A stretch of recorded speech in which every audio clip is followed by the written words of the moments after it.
নিয়তি। রাধা আমাকে বলে, কৃষ্ণ, যদি তুমি জানো যে নিয়তিতে কি আছে তাহলে তাকে বদলে দাও না কেন? মহাদেব আমাকে বলেন যে শ্রীকৃষ্ণ, যদি আপনি এটা জানেন যে সাম্বের নিয়তি এটাই, তাহলে আপনি তাকে বদলানোর চেষ্টা কেন করেন? কেন? কারণ আমি একজন পিতা, আর পিতার কর্তব্য এটাই, তিনি যেন সম্ভাব্য সব চেষ্টা করেন নিজের সন্তানের মঙ্গলের জন্য। নিয়তি আমি জানি, কিন্তু এটাও আমি জানি যে কর্মের থেকে বড় আর কোনো নিয়তি হতে পারে না। অভিজ্ঞতাও রয়েছে যে কর্মের হাতে নিয়তির এই চক্র বদলে যেতে পারে। তাই জীবনে যদি আপনার কখনো এমন মনে হয় যে এটা তো অসম্ভব, তখনও চেষ্টা করা কখনোই ছাড়বেন না। কে বলতে পারে আপনারই কর্মের কোনো এক বীজ হয়তো নিয়তির চাকায় আটকে গেল আর নিয়তিকে নিজের পথ পাল্টাতে হলো, ঠিক কি না? সেই জন্য নিয়তিকে ভাগ্য মেনে নিয়ে চুপ করে বসে থাকবেন না। নিজের নিয়তি স্বয়ং নিজের কর্মের দ্বারা নির্ধারিত করুন, কারণ আপনার এই কর্মের ওপরেই আপনার অধিকার রয়েছে। আর এই অধিকারকে নিয়তি অনেক সময় সম্মানও করে। তাহলে আসুন আর আমার সাথে ভালোবেসে বলুন, রাধা রাধা। শক্তি এক অত্যন্ত বিচিত্র বস্তু, বা বলতে পারেন অনুভূতি। পিতা সবসময় চান যেন তিনি তার শক্তি পুত্রকে সঁপে দিতে পারেন, যাতে সে শক্তিশালী হয়, যাতে তার মঙ্গল হয়। তার পুত্র সবসময় চায় যাতে সে পিতার সেই শক্তি লাভ করে, কিন্তু সেই শক্তি লাভ করার জন্য পুত্র হওয়া যথেষ্ট নয়, যোগ্য পাত্র হতে হয়। আসুন আপনাকে সহজে বোঝাই। যদি আপনি সুপাত্র হন আর আপনাকে শক্তি দেওয়া হয়, তাহলে আপনি সেই শক্তির গুরুত্ব বুঝবেন, কোথায় সেই শক্তি প্রয়োগ করা উচিত সেটা বুঝবেন। আর এটা যেহেতু অর্জন করা শক্তি হবে, সেই শক্তির অপব্যবহার হবে না। কিন্তু যদি এই আপনি কুপাত্র হন আর যদি আপনাকে এই শক্তি দেওয়া হয়, তাহলে কি হবে? দেখতে গেলে এই শক্তি আপনি দান হিসেবে পেয়েছেন, তাই না আপনি এই শক্তির গুরুত্ব বুঝবেন আর না এর প্রয়োগ আপনি জানবেন। তার অপব্যবহার হওয়া সুনিশ্চিত। তাই যদি আপনি কোনো শক্তি অর্জন করতে চান, তাহলে আগে তার যোগ্য হয়ে উঠুন। পুত্র নয়, পাত্র হয়ে উঠুন। আর আমার সাথে ভালোবেসে বলুন, রাধা রাধা। কথায় আছে, প্রত্যেক পুত্র তার পিতার প্রতিচ্ছবি হয়, আর সমস্ত প্রতিচ্ছবি চায় যেন সে তার অস্তিত্ব প্রাপ্ত করতে পারে। পুত্র চায় সে যেন তার পিতার মতো হয়, বা কখনো কখনো তার থেকেও শ্রেষ্ঠ হয়। সেটা কোনো অনুচিত ব্যাপার নয়। অনুচিত তখন হয় যখন পুত্র নিজের পিতার মতো হবার স্বপ্ন পূরণ করতে গিয়ে বা তার থেকেও শ্রেষ্ঠ হওয়ার স্বপ্ন পূরণে অনুচিত পথের আশ্রয় নেয়। কারণ তারপরে সে তার পিতার গুণগুলি আত্মসাৎ করতে চায় না। সে শুধুই এটা চায় যে সংসারের চোখে যেন আমি শ্রেষ্ঠ প্রমাণিত হই। এটা অনুচিত। সংসারে এমন অনেক মানুষ আছেন যারা এই কারণে শ্রেষ্ঠ হবার চেষ্টা করেন যাতে তার পরিবারের তার পিতার সম্মান বৃদ্ধি পায়। এমনও মানুষ থাকেন, আর এটাই হলো পার্থক্য উদ্দেশ্যের। মনে রাখবেন, যদি আপনার উদ্দেশ্য শুভ হয় তাহলে পথও শুভ হবে, যদি আপনার উদ্দেশ্য অশুভ হয় তাহলে পথও অশুভ হবে। তাহলে নিজের পিতার মতো হবার চেষ্টা অবশ্যই করুন, তার থেকেও শ্রেষ্ঠ হওয়ার চেষ্টা অবশ্যই করুন, কিন্তু মনে রাখবেন আপনার সংকল্প আর আপনার উদ্দেশ্য এই দুই শুভ হওয়া উচিত।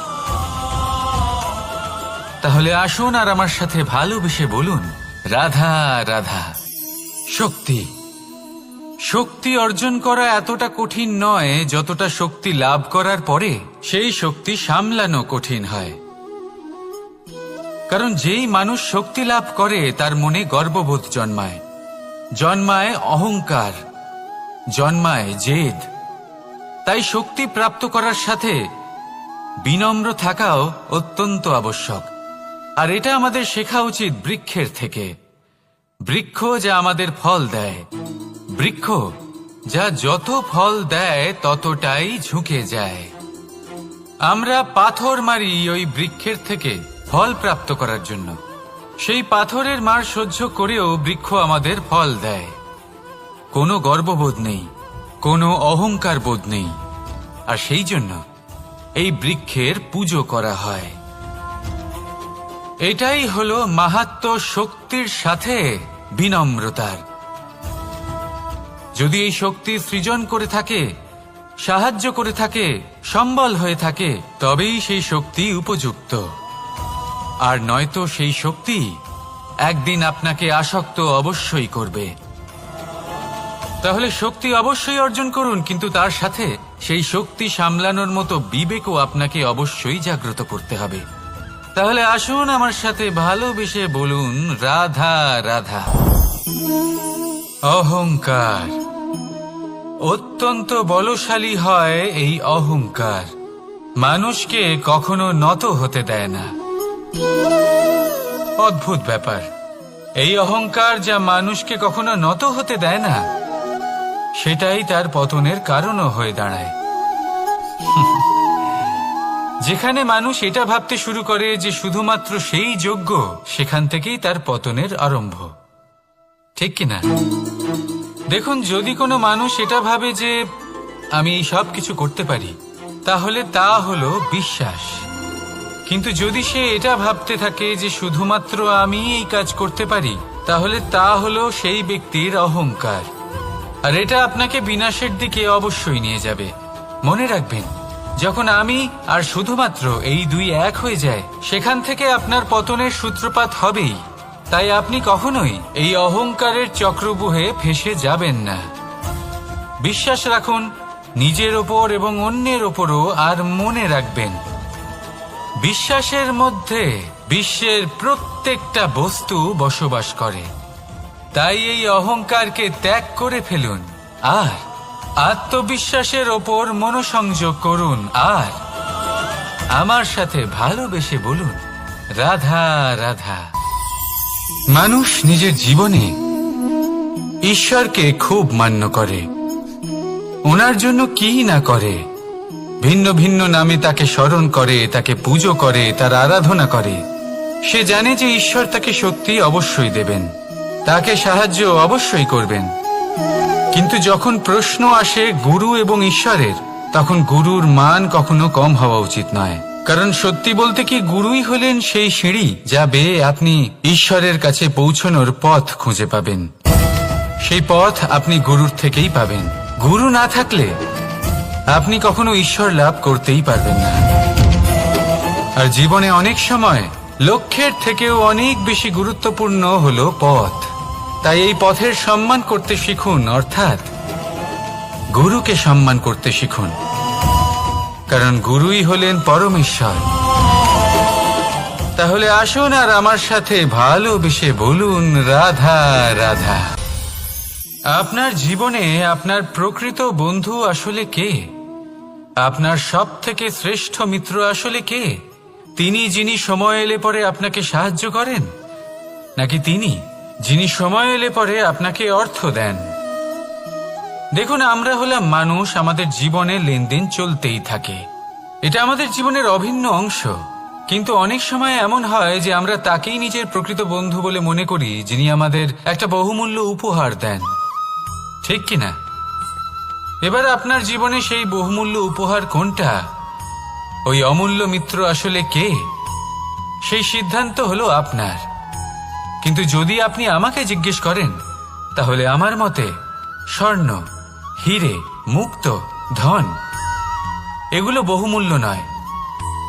বহুমূল্য হলো সঙ্গ, যখন আপনি একা হয়ে যাবেন। সময়, যখন আপনার তাকে প্রয়োজন হবে।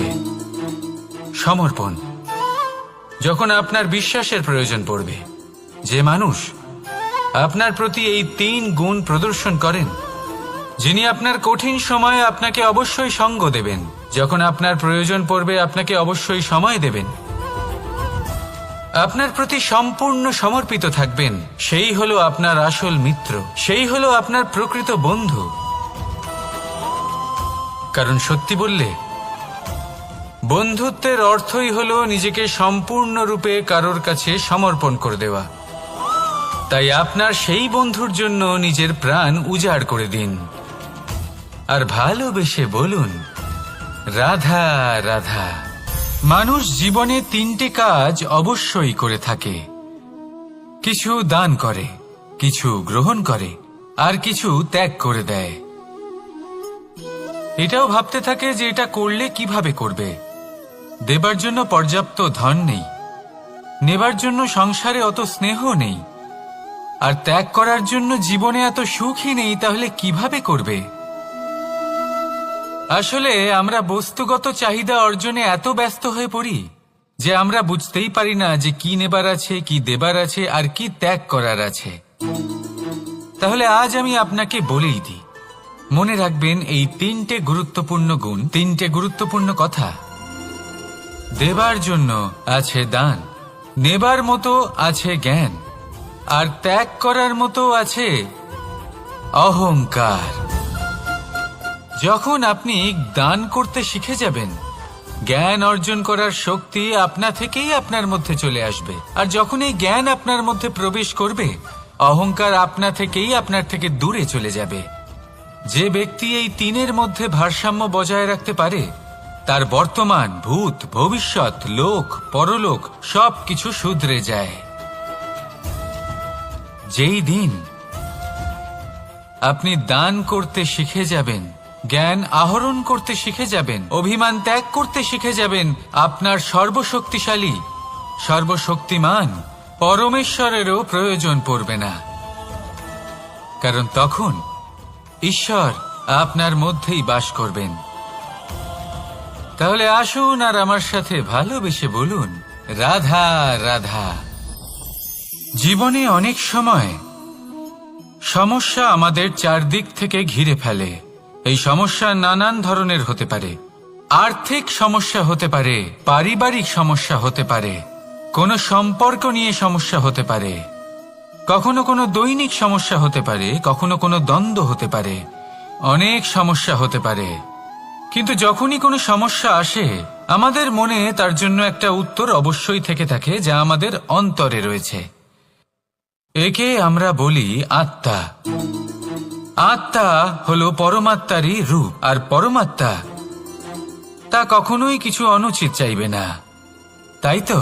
এই আত্মা খুব ভালো করে জানে যে কোনটা উচিত আর কোনটা অনুচিত। যদি আসল বিষয়ের কথা বলি, তাহলে আপনাকে নিজের মনকে বুঝতে হবে। কারণ আত্মা তো পরমাত্মা থেকেই আসে, কিন্তু এই মন মানুষ জন্ম থেকেই প্রাপ্ত করে, যার বিকাশ হয় এই সংসারকে দেখে।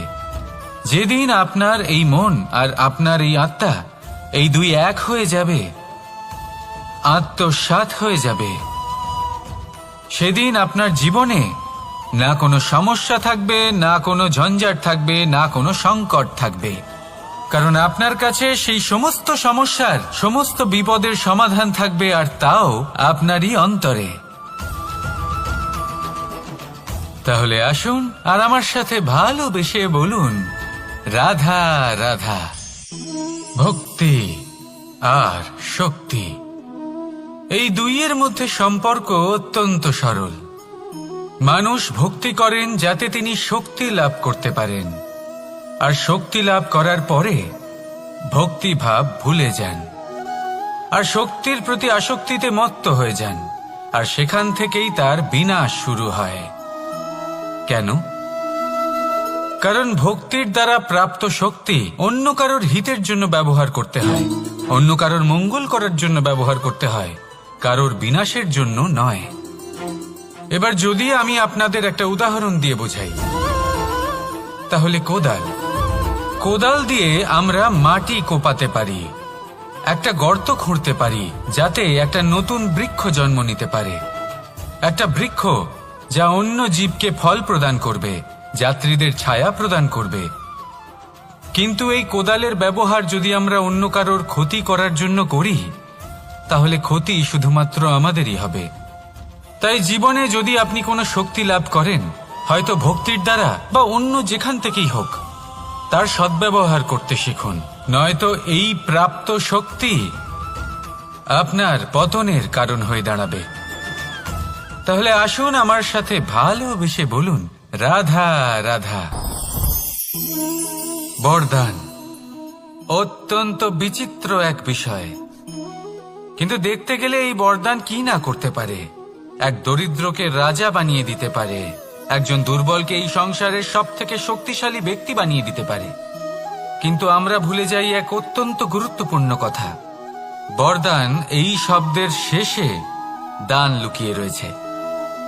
এই দান কথাটা অত্যন্ত গুরুত্বপূর্ণ। আমাদের মনে রাখা উচিত এই বরদান আমরা দানে পেয়েছি, আর তাই তার সম্মান করা উচিত, কখনোই অহংকার করা নয়। আর যে ব্যক্তি বরদান পেয়ে অহংকার করেন তার যা ক্ষতি হয় তা হলো এই বরদান তার থেকে কেড়ে নেওয়া হয়।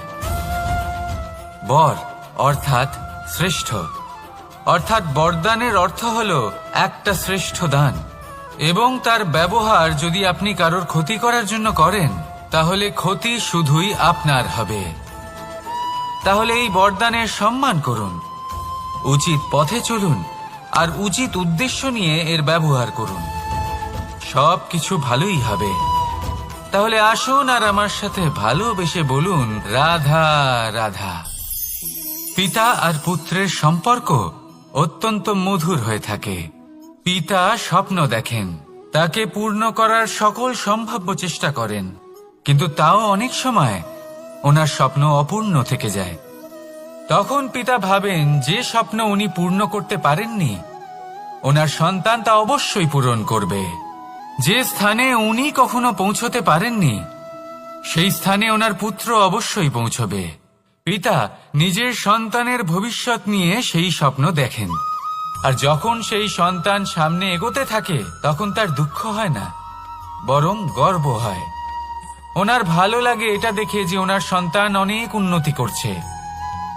কিন্তু যখন সন্তান নিজের অভিভাবকের শক্তি দেখে, তার যশ দেখে হিংসা করতে থাকে, সমস্যা সেইখানেই শুরু হয়। সেই জন্য সকল সন্তানকে এটা মনে রাখতে হবে, দেখুন, পুত্র হবার সুবাদে, এক সন্তান হবার সুবাদে এটা হলো আপনার অধিকার যে আপনি আপনার পিতার থেকে বেশি উন্নতি করবেন। আপনার পিতাও এটাই চান, কিন্তু সুস্থভাবে এটা করুন। একটা রেখা টেনে নিন যাতে আপনি তাতে এগোতে পারেন আর আপনার পিতার তাতে গর্ববোধ হয়, আর সেই বিষয়ে দুঃখ না হয় যে আমার সন্তান আমাকেই ছোট করার চেষ্টা করছে। ইতিহাস সাক্ষী রয়েছে, যে মানুষ অন্য কাউকে ছোট করার চেষ্টা করেছেন সেই মানুষই ছোট হয়ে গেছেন। আর আমার মনে হয় না আপনি এটা চান, কারণ কোনো একদিন আপনিও কারোর পিতা হবেন। আসুন আমার সাথে ভালোবেসে বলুন, রাধা রাধা। সাথী। সাথী এই শব্দটির ব্যাখ্যা কে কিভাবে করে? মিত্র, সখা, বন্ধু, কিন্তু অর্থ একটাই, তিনি যিনি আপনার সঙ্গী হন আর তিনি যার সাথী আপনি হন। এবার সব থেকে বড় প্রশ্ন হলো এটাই যে তিনি কে হতে পারেন যাকে আপনি আপনার সাথী বলে মেনে নিতে পারেন, নিজের সখা, নিজের মিত্র, নিজের বন্ধু মেনে নিতে পারেন। আপনার সাথী হলেন তিনি যিনি দুঃখের সময় আপনার পাশে থাকবেন, আপনার হাত ধরে থাকবেন। আপনার সাথী হলেন তিনি যার হাত আপনি নিজের সুখের দিনে ধরে থাকবেন। সেই সাথীরই হাত ধরুন যিনি দুঃখে সবসময় আপনাকে সাহায্য করার জন্য তৎপর হয়ে থাকেন, আপনার পাশে থাকেন, আর যাকে সুখের দিনে আপনি আপনার সাথে রাখতে পারেন। আর যখন আপনার সাথে আপনার এই সাথী থাকবে তখন আপনি এটা বুঝবেন যে যখন জীবনে দুঃখ আসে তখন এই দুঃখ কমে যায়, সবার মধ্যে ভাগ হয়ে যায়। আর যদি তখন সুখ আসে তাহলে সেটা সবার উপস্থিতিতে আরো বেড়ে যায়। এটাই হলো প্রেম, এটাই হলো ভালোবাসা, এটাই হলো সঙ্গ, যেমন সম্পর্ক আমার আর রাধার মাঝে। তাহলে আসুন আর আমার সাথে ভালোবেসে বলুন, রাধা রাধা। আমাদের মনে যখন কোনো প্রশ্ন ওঠে, কোনো দ্বন্দ্ব জাগে, তখন আমরা যাই আমাদের গুরুর কাছে, আমাদের আরাধ্যের কাছে গিয়ে জিজ্ঞেস করি। এইভাবেই একদিন আমি পৌঁছলাম আমার আরাধ্যের কাছে, আমার মহাদেবের কাছে, আর ওনাকে প্রশ্ন করলাম যে মহাদেব, জীবনে আনন্দ পাওয়ার, উৎসব পালনের, প্রেম ভাগ করে নেবার, জীবনকে উপভোগ করে নেওয়ার সর্বশ্রেষ্ঠ সময় কোনটা? মহাদেব হাসলেন আর উনি বললেন, জীবনে উৎসব পালনের সবথেকে শ্রেষ্ঠ দিন হল মৃত্যুর ঠিক আগের দিনটা। প্রেম ভাগ করে নেওয়ার সবথেকে শ্রেষ্ঠ মুহূর্ত হল মৃত্যুর ঠিক আগের মুহূর্ত। জীবনকে উপভোগ করে নেওয়ার সর্বশ্রেষ্ঠ প্রহর হল মৃত্যুর এক প্রহর পূর্বে। তখন আমি চমকে গেলাম। আমি বললাম, কিন্তু মহাদেব, মৃত্যু তো অনিশ্চিত, আমরা জানিও না কবে আমাদের মৃত্যু হবে। মহাদেব আবার হাসলেন। উনি বললেন যে যদি আমরা এভাবে জীবন কাটাই যে আমরা জীবনের প্রত্যেক দিন, প্রত্যেক মুহূর্ত, প্রত্যেক প্রহর শেষ বলে মনে করি, তাহলে আমাদের সমস্ত জীবন আনন্দের সাথেই অতিবাহিত হবে। কি বলেন? তাহলে আপনিও এই কথা মনে রাখুন আর আমার সাথে ভালোবেসে বলুন, রাধা রাধা। জীবনে অগ্রসর হওয়ার জন্য আমাদের কাকে প্রয়োজন হয়? মাতা পিতা, বন্ধু, প্রেম, সাহায্য, অর্থ, পরিশ্রম, আশা। ভিন্ন ভিন্ন মানুষ ভিন্ন ভিন্ন বিকল্প চয়ন করে। যদি আমি আপনাকে বলি, তাহলে জয় আর পরাজয়ের মন্ত্র দুটো শব্দের উপর নির্ভর করে, মেনে নেওয়া আর দৃঢ় হওয়া। যদি মেনে নেন তাহলে হেরে যাবেন, যদি দৃঢ় হন তাহলে নিশ্চিত রূপে জয়ী হবেন। যদি কখনো আপনি ক্লান্ত হয়ে ওঠেন, আপনি দুঃখী হন, পুরোপুরি ভেঙে পড়েছেন, তখন মেনে নেবেন না যে আপনি ভেঙে পড়েছেন, নয়তো হেরে যাবেন। তখন উল্টে স্থির করবেন যে যাই হয়ে যাক না কেন, আমি জয়ী হবই। আর আপনি দেখবেন যে জয় নিশ্চিত রূপে আপনার কাছেই আসবে। তাহলে এই কথা মনে রাখবেন আর আমার সাথে ভালোবেসে বলবেন, রাধা রাধা। সময়, জীবন, কাল।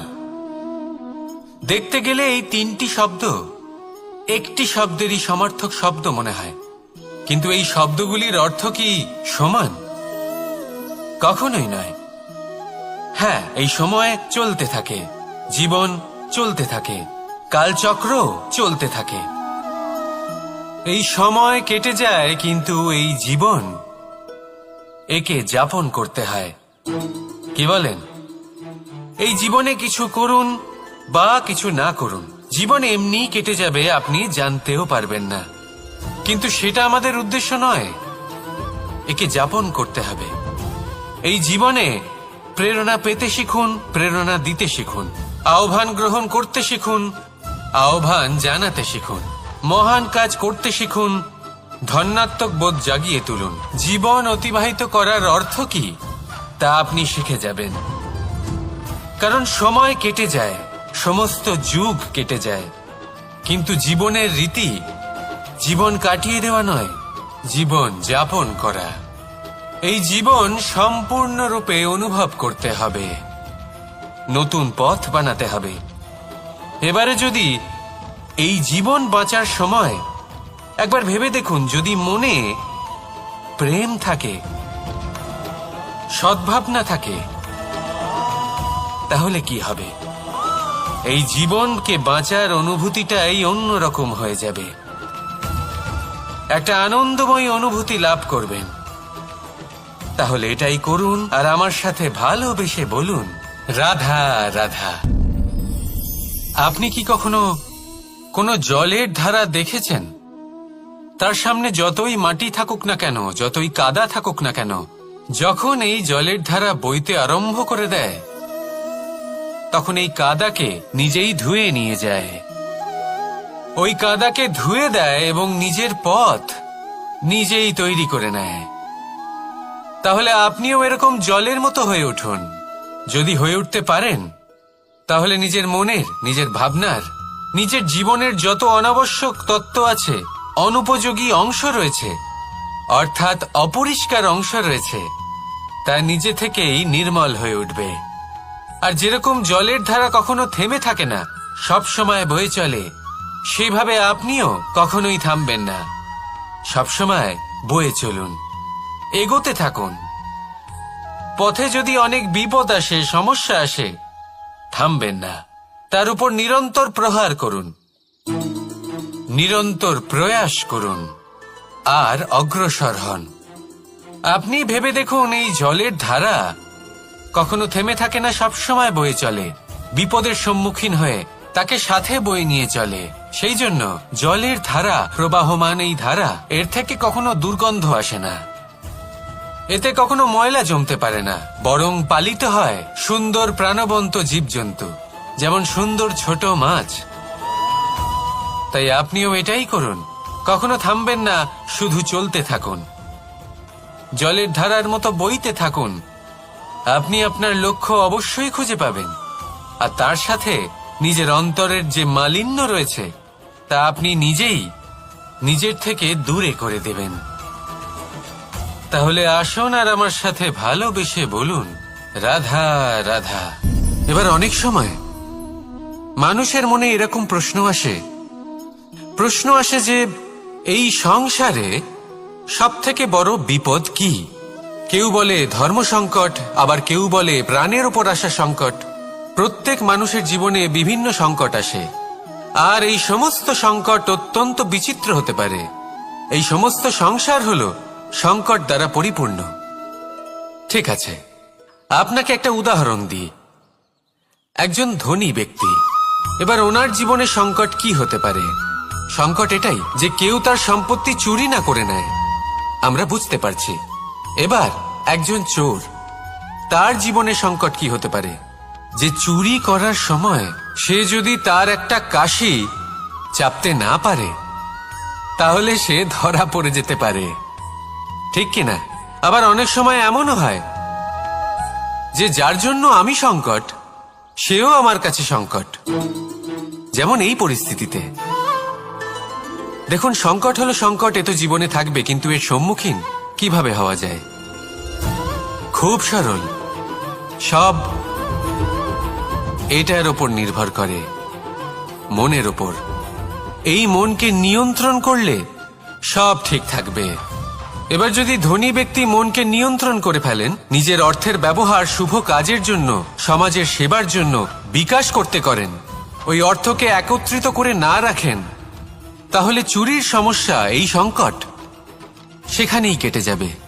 এবার যদি কথা বলি সেই চোরের, তাহলে চোর যদি নিজের মনকে সংযত করে নেয়, যদি নিজের কর্মকে নিয়ন্ত্রণ করতে পারে, তাহলে এমন কোনো স্বর নেই যা ওকে ধরা পড়তে বাধ্য করবে। সেই জন্য জীবনে সংকট যতই আসুক, যত বড়ই সংকট আসুক না কেন, কবচ হলো একটাই, আর এই কবচের নাম হলো আত্মনিয়ন্ত্রণ। নিজের মনকে নিয়ন্ত্রণে রাখতে শিখুন। এটা নিজের জীবনে প্রয়োগ করে তো দেখুন। যদি আপনি করতে পারেন, তবে আপনি দেখবেন যে সংকট তো জীবনে আসা যাওয়া করে, কিন্তু সেই সংকটগুলির সম্মুখীন আপনি এইভাবে করতে পারবেন। তাহলে সেটাই করুন, আর আমার সাথে ভালোবেসে বলুন, রাধা রাধা। এই দড়িটা দেখুন, ছোট ছোট রেশম দ্বারা তৈরি, এটা সরু সুতো দ্বারা তৈরি হয়েছে এটা, আর এ অত্যন্ত কোমলও বটে। আর আপনি চাইলে এটা সোজাও করে দিতে পারেন, আর চাইলে এটা বেঁকিয়েও দিতে পারেন, আর যদি চান তাহলে এটা গোল গোল করে বেঁধে কোথাও রেখেও দিতে পারেন। এবার এই কোমল দড়ি যদি কোনো নিষ্ঠুর কঠিন পাথরে বারংবার জড়িয়ে দেওয়া হয়, তাহলেও তাকেও কাটতে পারে, নিজের ছাপ ছেড়ে যেতে পারে, সেটার আকারও বদলে ফেলতে পারে। এবার এর কারণ কি? এর কারণ হলো অভ্যাস আর নিরন্তর প্রচেষ্টা। যদি আপনিও চেষ্টা করেন আর নিরন্তর কর্ম করে যান, তাহলে আপনার প্রারব্ধ পাথরের মতো কঠিনই হোক না কেন, তাতে ভাঙন ধরিয়েও আপনি নিজের লক্ষ্যে অবশ্যই পৌঁছতে পারবেন। একটা গুরুত্বপূর্ণ কথা মনে রাখবেন, সুকর্মের অভ্যাস আর নিরন্তর প্রয়াস, এই হলো সাফল্যের মন্ত্র। তাহলে জীবনে এই মন্ত্র আনুন আর আমার সাথে ভালোবেসে বলুন রাধা রাধা।